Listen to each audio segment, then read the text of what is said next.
Nos dan la siguiente reacción química y nos preguntan cuál de las siguientes alternativas es verdadera. La reacción es de simple desplazamiento.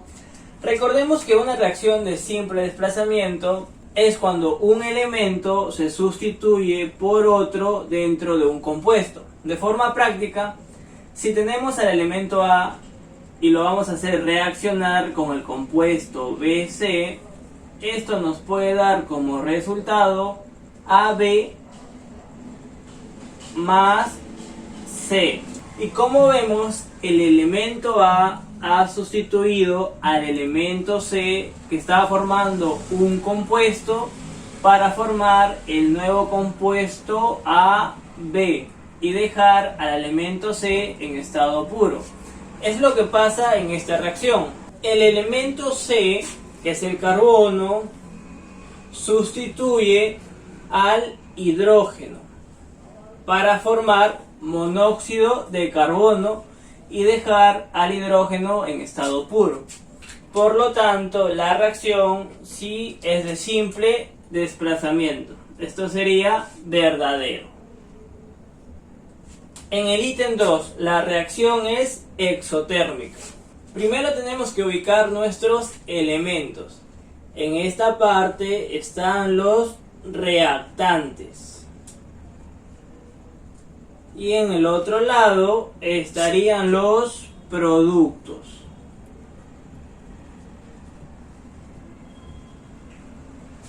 Cuando el calor está en los reactantes, la reacción es endotérmica.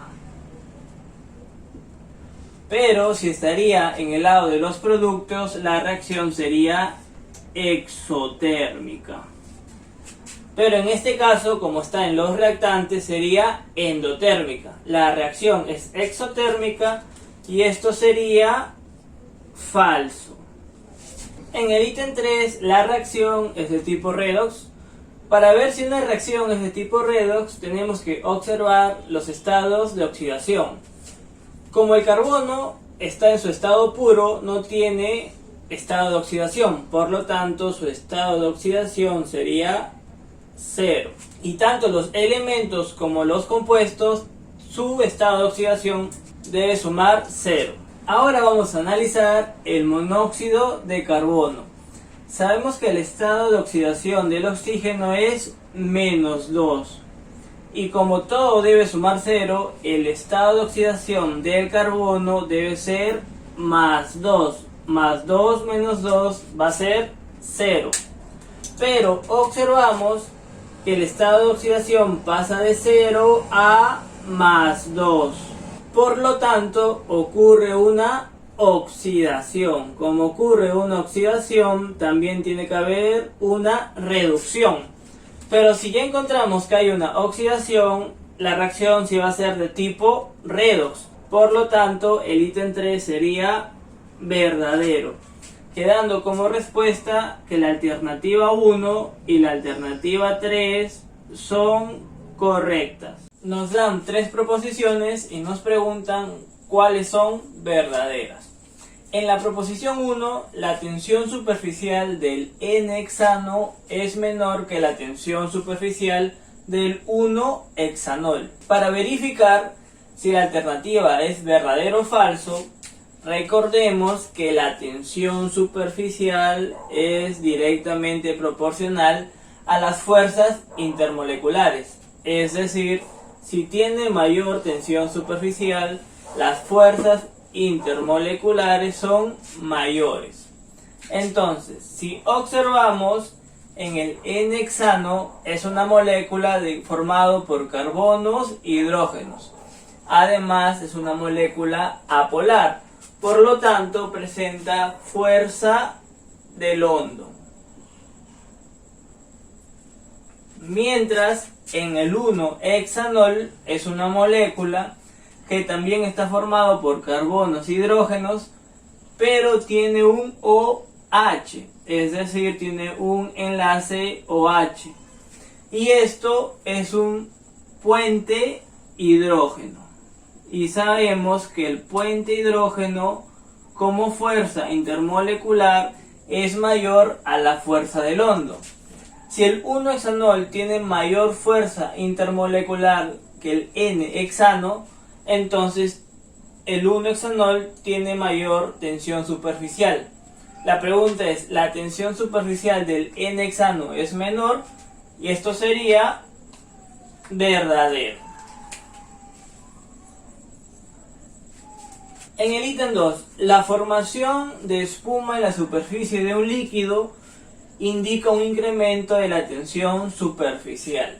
Y este ítem sería falso. Un claro ejemplo sería cuando mezclamos agua con jabón o detergente, y sabemos que el jabón o detergente funciona como un tenso activo, generando espuma, pero disminuyendo la tensión superficial.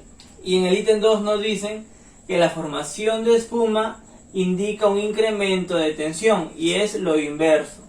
Por lo tanto, esto es falso. En el ítem 3, un líquido de baja volatilidad como el mercurio posee una elevada tensión superficial. Acá debemos analizar que si presenta una baja volatilidad es inverso a las fuerzas intermoleculares, es decir, si tiene baja volatilidad va a tener mayor fuerzas intermoleculares. Y recordemos que si tenemos mayor fuerza intermolecular va a tener mayor tensión superficial. Un líquido de baja volatilidad significa que tiene altas fuerzas intermoleculares. Y si tiene una elevada fuerza intermolecular, también debe tener una elevada tensión superficial. Por lo tanto, el ítem 3 sería verdadero. Nos piden calcular el pH a 25 grados centígrados de una solución diluida de KOH 10 a la menos 4 molar. Recordemos que el pH más el pOH es igual a 14. Entonces, si calculamos el pOH, podemos calcular el pH. Pero recordemos que el pOH es igual a menos el logaritmo en base 10 del KOH. Pero el KOH nos dan de dato. Entonces el pOH va a ser igual a menos el logaritmo en base 10 de 10 a la menos 4. Entonces, por regla del sombrero, este menos 4 saldría y se multiplicaría por este menos 1. Menos 4 por menos 1 quedaría 4. Y logaritmo en base 10 de 10 sería la unidad. Entonces, pOH es igual a 4 y lo vamos a reemplazar. pH va a ser igual a 14 menos 4. Entonces el pH va a ser igual a 10. Nos piden calcular el potencial estándar en voltios de la celda galvánica. También nos dan la nomenclatura de la celda galvánica. Y esta nomenclatura tenemos que analizarla. Tenemos al inicio zinc en estado basal, cuya oxidación es 0, y luego va a pasar a zinc más 2. Es decir, esto va a ser una oxidación. Mientras en la plata tenemos al inicio plata más 1 y va a pasar a plata 0. Es decir, va a ser una reducción.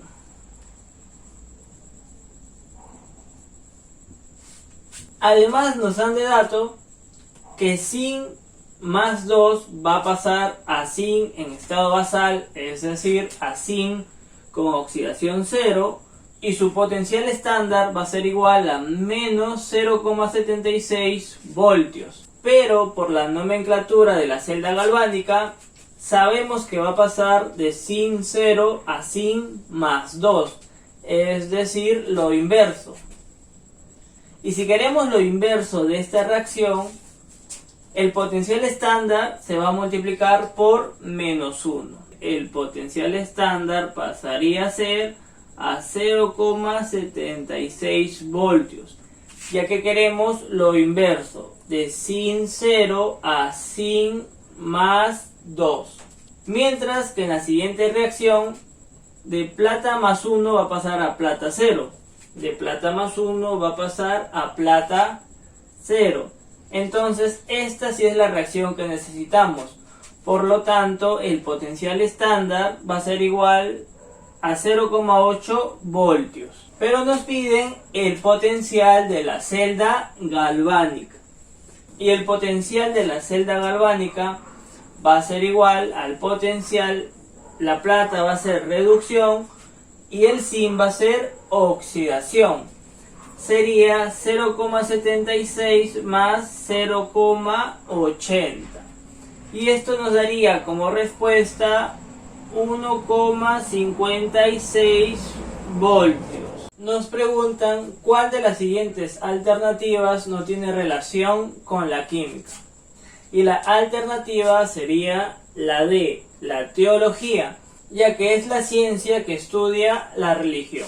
Nos dan tres combinaciones de números cuánticos y nos preguntan cuál de las tres alternativas es posible. Y recordemos que el primer número cuántico, que está representado por la letra N, puede ir desde 0, 1, 2 y así sucesivamente.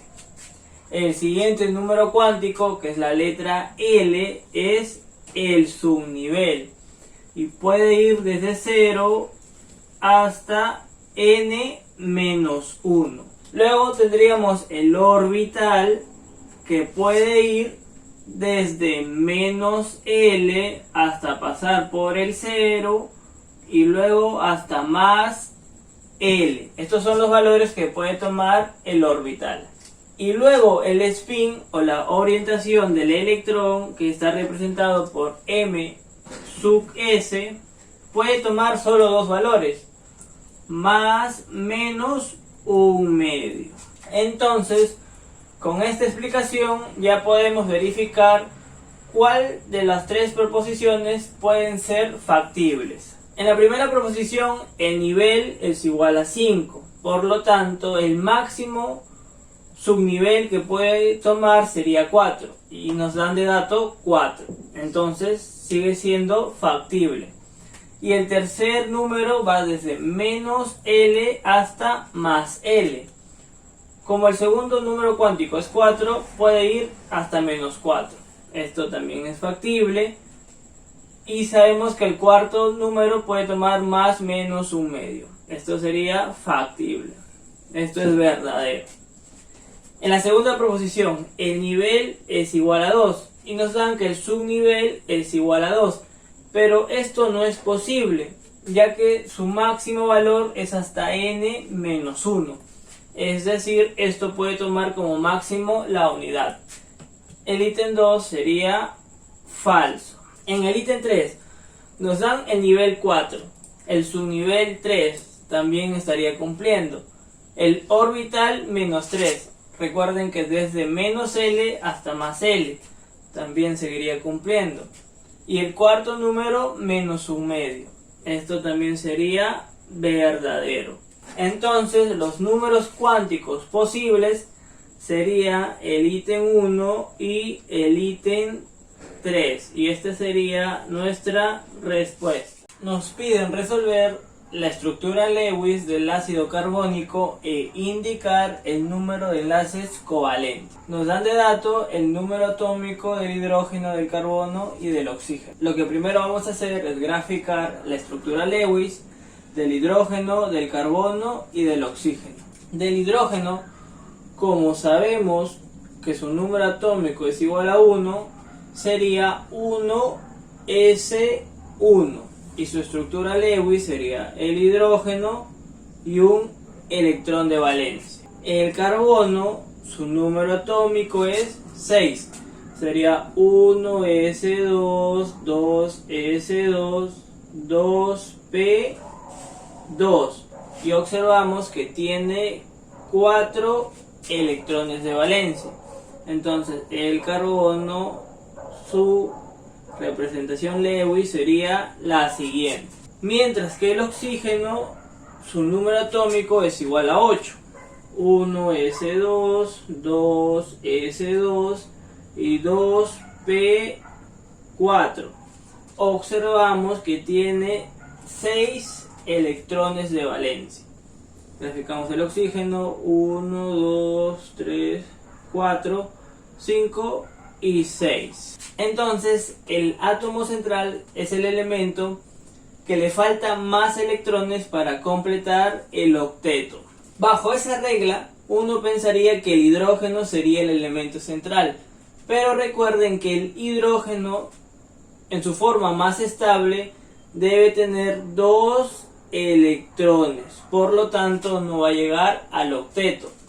Mientras al carbono le falta 4 electrones para llegar al octeto. Y al oxígeno le faltan 2 electrones para llegar al octeto. Por lo tanto, el carbono sería el átomo central. Ahora vamos a plantear la estructura de Lewis. Observamos que tenemos un carbono y tenemos 3 oxígenos: oxígeno, oxígeno y oxígeno. Además tenemos 2 hidrógenos: hidrógeno, hidrógeno. Entonces, el hidrógeno sabemos que tiene un electrón de valencia. Dibujamos un electrón de valencia y un electrón de valencia. Como el hidrógeno, para llegar a su forma estable, solo tiene que tener 2 electrones, entonces el oxígeno va a aportar un electrón para formar un enlace con 2 electrones. De la misma forma, el oxígeno va a aportar un electrón para formar un enlace. Pero el oxígeno tiene 6 electrones de valencia. Como aquí ya ubicamos 1, aquí pondríamos 2 más, que sería 3. Aquí pondríamos 2 más, que sería 5. Y quedaría un electrón libre. De la misma forma, pondríamos 2 electrones y quedaría un electrón. Observamos que el oxígeno ya tiene 7 electrones: 2, 4, 6 y 7. Entonces el carbono va a aportar con un electrón a cada oxígeno para que forme un par y el oxígeno llegue al octeto, y en este lado también llegue al octeto. 2 electrones, 4 electrones, 6 electrones, 8 electrones. Pero recordemos que el carbono tiene 4 electrones de valencia. Como ya se usaron 2 electrones, le quedarían 2 electrones más. Y ahora tenemos que ubicar los electrones de valencia del oxígeno para que tanto el carbono con el oxígeno cumplan el octeto. Pero el oxígeno tiene 6 electrones de valencia.